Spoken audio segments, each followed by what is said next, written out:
Assalamualaikum warahmatullahi wabarakatuh. Perkenalkan, nama saya Mayang Sari, NIM 85661062, jurusan PGSD BI.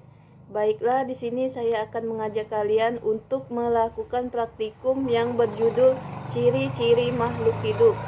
Adapun alat yang digunakan yaitu yang pertama alat-alat tulis, yang kedua tabel pengamatan, dan yang ketiga lingkungan sekitar.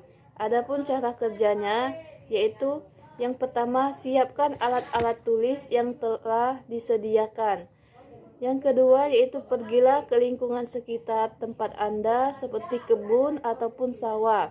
Temukan lebih kurang 10 makhluk hidup, hewan 5, tumbuhan 5. Lalu catatlah 10 jenis makhluk hidup tersebut dalam lembar pengamatan. Dan amatilah ciri-ciri setiap makhluk hidup yang telah Anda catat. Ciri-ciri makhluk hidup. Yang pertama, bergerak dan bereaksi terhadap rangsang. Sesuatu yang ada di luar tubuh makhluk hidup merupakan rangsangan. Rangsangan dapat berupa cahaya, panas, bunyi, dingin, bau, sentuhan, gelap, dan terang. Makhluk hidup memiliki kemampuan dan menerima rangsangan. Yang kedua, bernapas. Makhluk hidup bernapas untuk bertahan hidup. Ketika bernapas, makhluk hidup mengambil oksigen dan mengeluarkan zat asam serta uap air. Yang ketiga, perlu makan. Setiap makhluk hidup memerlukan makanan. Hal ini bertujuan agar dapat mempertahankan hidup, menghasilkan energi, dan bertumbuhan. Setiap makhluk hidup mempunyai cara berbeda dan memperoleh makanan.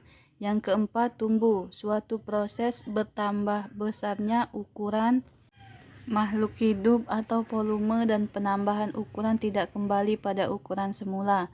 Kembang, proses menuju kedewasaan yang dipengaruhi oleh hormon, nutrisi, dan lingkungan. Kelima, berkembang biak. Berkembang biak adalah cara memperbanyak diri untuk mempertahankan kelestarian jenisnya. Dapat disimpulkan, hewan dan tumbuhan adalah makhluk hidup yang memiliki ciri-ciri sebagai makhluk hidup. Makhluk hidup merupakan benda hidup yang selain memiliki ciri atau sifat sebagai benda, juga memiliki sifat atau ciri yang membedakan dari benda tak hidup.